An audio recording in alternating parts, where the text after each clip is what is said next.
Adam Savage here in my cave with a show and tell from my past model making history. And today I'm going to show you some decrepit office furniture. Yeah, man.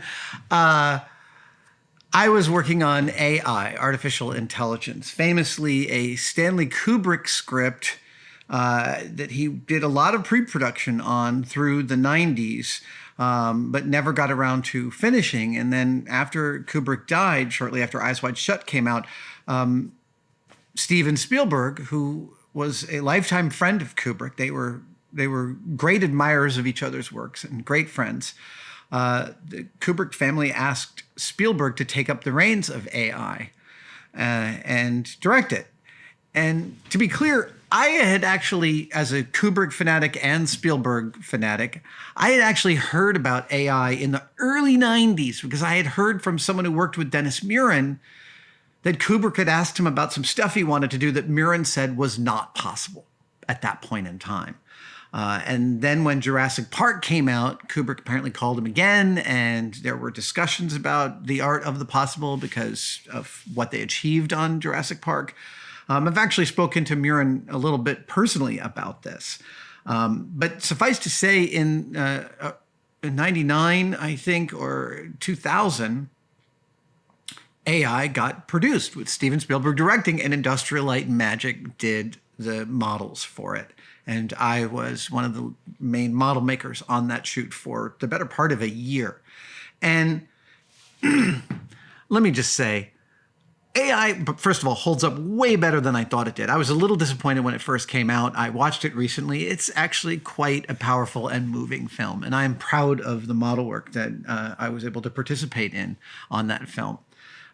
There are some really beautiful moments, and to be honest, there's a key moment in the film when the teddy bear, when the boy says to his teddy bear, his robotic teddy bear, "What should we do?" And his teddy bear says, "Now we run." And I submit that when your toy tells you that it's time to run, that is about the darkest thing that will ever happen to you. So AI, we did so many different kinds of models for AI.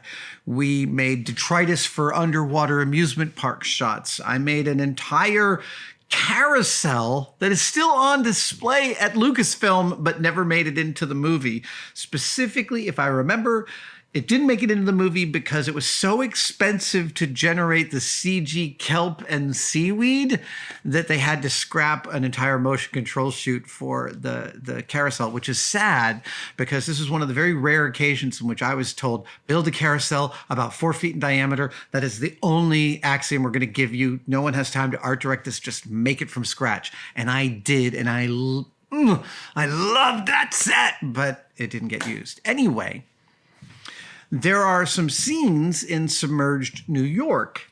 It takes place like 70 years in the future, and New York is like 40 feet deep in water. And obviously it's mostly abandoned and the buildings are falling apart. And one of my main jobs on AI was to do all the broken, burnt, destroyed buildings in New York City.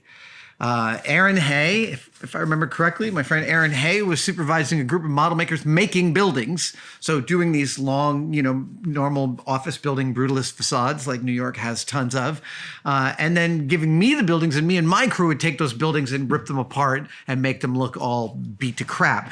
And this 7 months of doing this, of taking pictures of broken things, we ended up having, for reference material, notebooks full of pictures of buildings that were destroyed, including from the Kobe earthquake. We had hundreds of pictures of the horror that is the aftermath of the Kobe earthquake.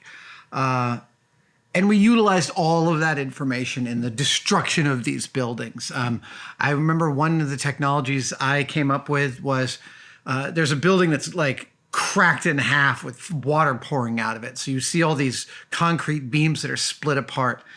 And I made a laser cut holder that held 6 pieces of plant wire. And then you poured in a soft plaster of Paris. And then when you took the whole thing out of the mold and you cracked the plaster of Paris, the plant wire was in that, and you'd see it like rebar sticking up. That was real. We made dozens and dozens of those and glued them all in to look like crumbling concrete. And it was really, really neat.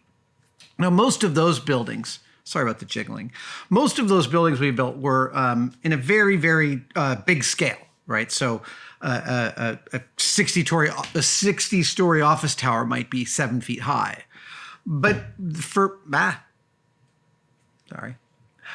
for one specific sequence, we built a very large destroyed building.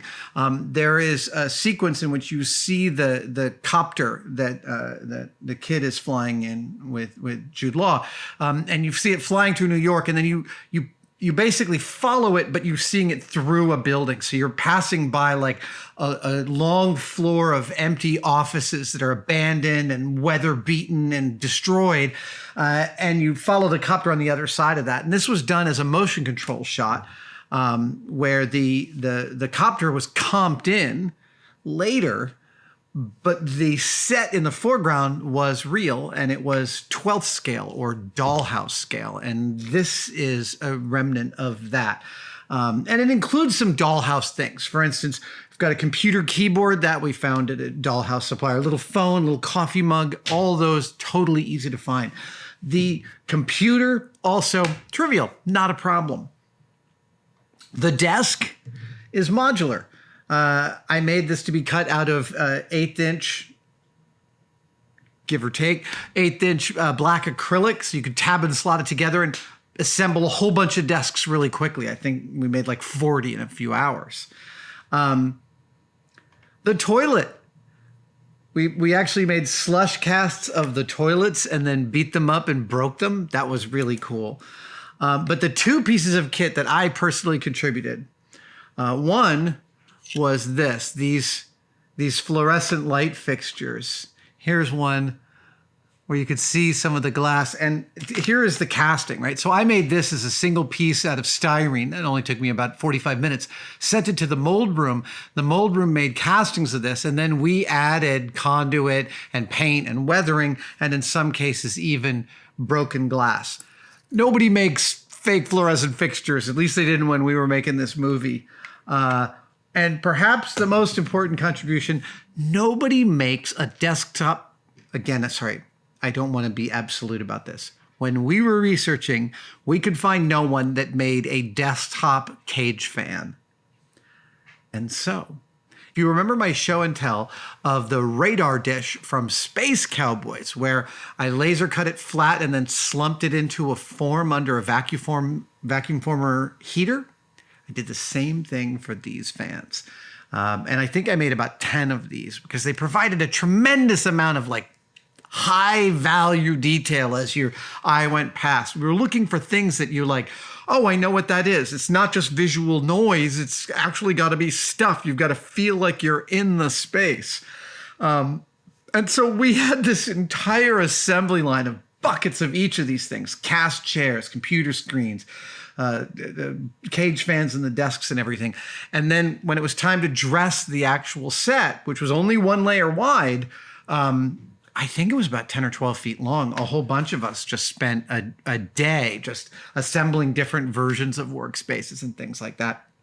And as one often does at the end of a challenging but exciting job, I kept a few of the key pieces for myself that I may have some record of the ingenuity I had as a lad. Thank you for joining me for this trip down memory lane. This has been a show and tell. I'm Adam Savage. I'll see you next time.